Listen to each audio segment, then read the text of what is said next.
Hello everyone, and welcome to today's training topic. We are talking about how to break down someone's day from your trainer's manual, page 6. Now guys, this is a super important topic if you take into consideration that one of the 4 keys is to train people properly. Train people properly, how to sell and how to train. And breaking down someone's day properly will give you a very good idea of where they are not following the 10 of the 4 keys correctly. And that's obviously critical when it comes to training them in the right way. Now guys, in this topic today, there will be 3 main areas that we'll be covering. Okay, when should you personally break down your crew's day and all of the points underneath that. Then we will be talking about how to break down a day successfully. Okay, and then we'll be talking about some pitfalls that you need to avoid when it comes to breaking down someone's day. Now, for all of you guys who have got a crew already, which means you've got a few guys in your team and you are busy growing, and you might have some of the guys on a trainee level, you might have some of the guys on a trainer level, when should you personally break down your crew's day?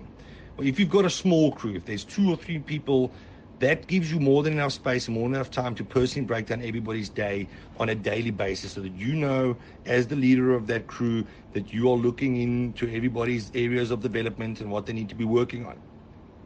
If your crew is bigger and you can't get to everyone on a daily basis, then focus firstly on the people who are brand new. So not the guys who have been there for a few weeks or months, who are quite experienced and have shown that they can get results. Focus on the newest people that you've got in your team if there are too many people for you to get around to in one day.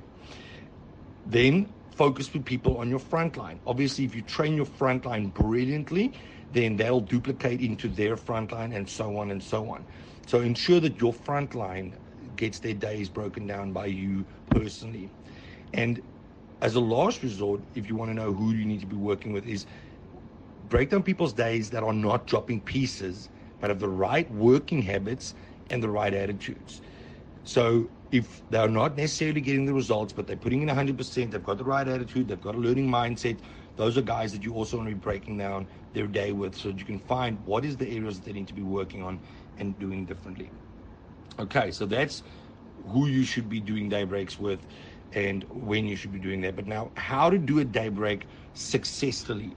Okay, there are a few points that you want to make sure that you master under how to do this successfully, so that you get the return on investment for your time.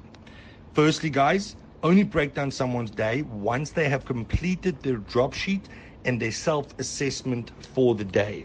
Now, this is very, very important, because there's no point in going through somebody's day if they haven't done an assessment on what they've done and how they've done it and how many clients they've actually done that with.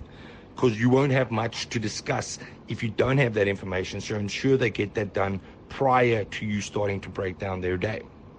Then guys, when it comes to training and leading people, there's obviously a very important way that we need to communicate to make sure that we communicate effectively and that we get the message across and that learning happens.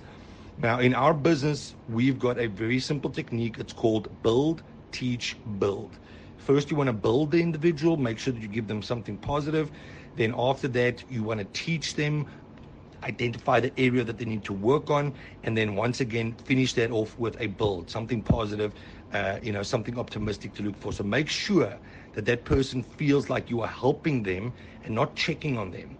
And that's very important when you're doing a day break, because a day break can't be something like, I'm going to the principal's office and I'm going to be checklisted now. It's got to be, my leader is spending time with me to ensure that I'm growing and that I'm getting better in the areas that I need to improve in. Then guys, when you do somebody's day break, don't kill it.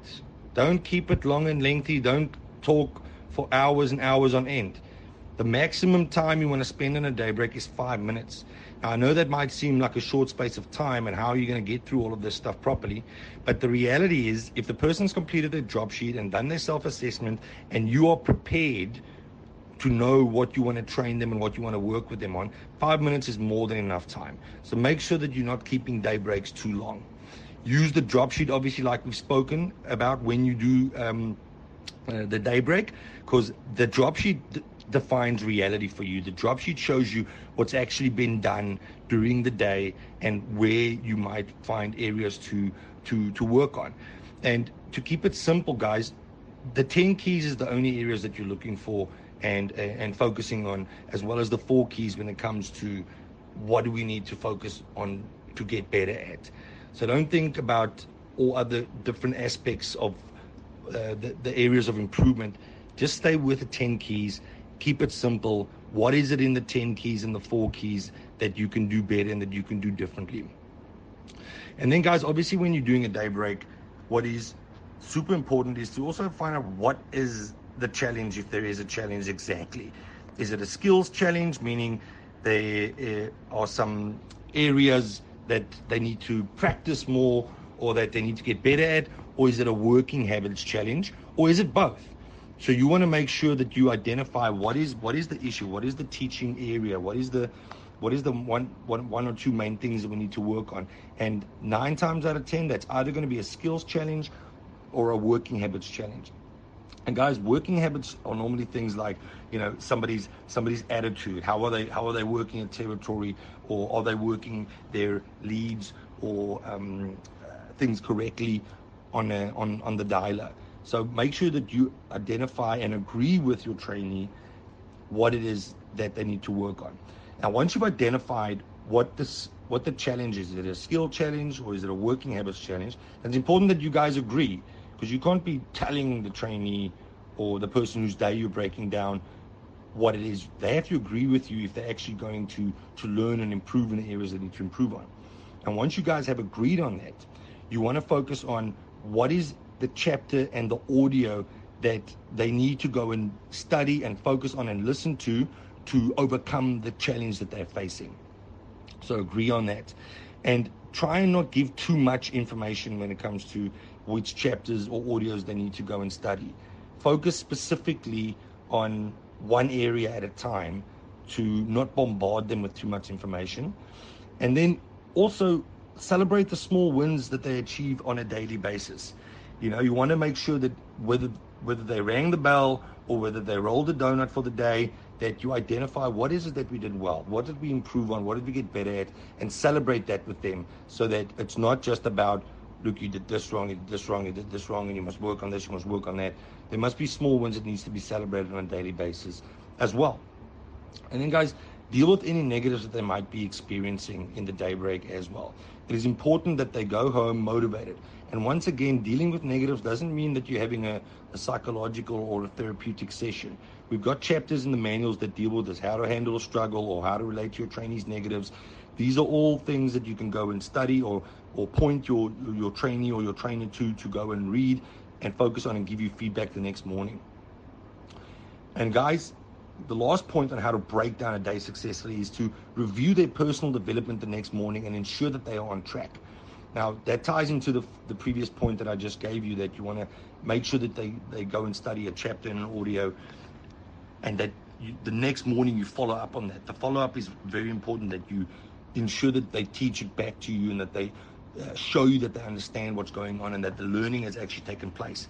And if that's happening on a daily basis, 5-6 times a week, you can think to yourself, that's happening close to 30 times on a monthly basis. If people are learning and growing on a daily basis that many times in a month, there's only room for them to get better. And if they're getting better, they're going to get results and they're going to be successful. And then, guys, to end this topic off for today, there's some certain basic pitfalls that you want to avoid. And those are quite simple, and they're sort of kind of the opposite of how to do a day break successfully. And that's firstly not breaking down every single person's day on a daily basis. If you can't do it personally, make sure that your best trainers or your high rollers are doing it. And the other pitfall you want to avoid, guys, is not doing a day break properly. Understand, don't take shortcuts with it. Do it properly. Follow the structure that we just spoke about under how to do a day break successfully. Guys, letting the wrong people do day breaks. I mean, we see this all the time. You've got people who don't get good results. They don't have great working habits, but they are the ones with board markers in their hand and they're breaking down people's days. People without credibility breaking down somebody's days doesn't work. It just creates problems down the road. Breaking down people's days without the upline being present to observe you is another pitfall, because if the upline is there, the upline can give guidance and give you help. The other thing that you want to avoid, guys, is breaking down a day before the person has self-assessed and completed their own job sheet.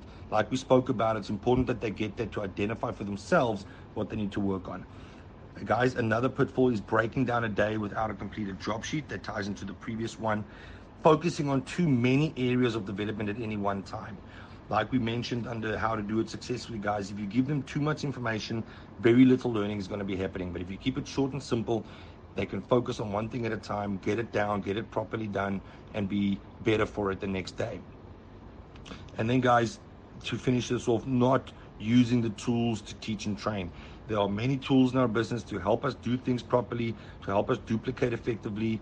And if you don't use those tools while you're doing a day break or while you're training someone, it's not going to help you. So make sure that you follow up with them the next day and that you use the tools effectively. So guys, thank you very much. Make sure that you're doing day breaks on a daily basis properly, and you'll see your business grow.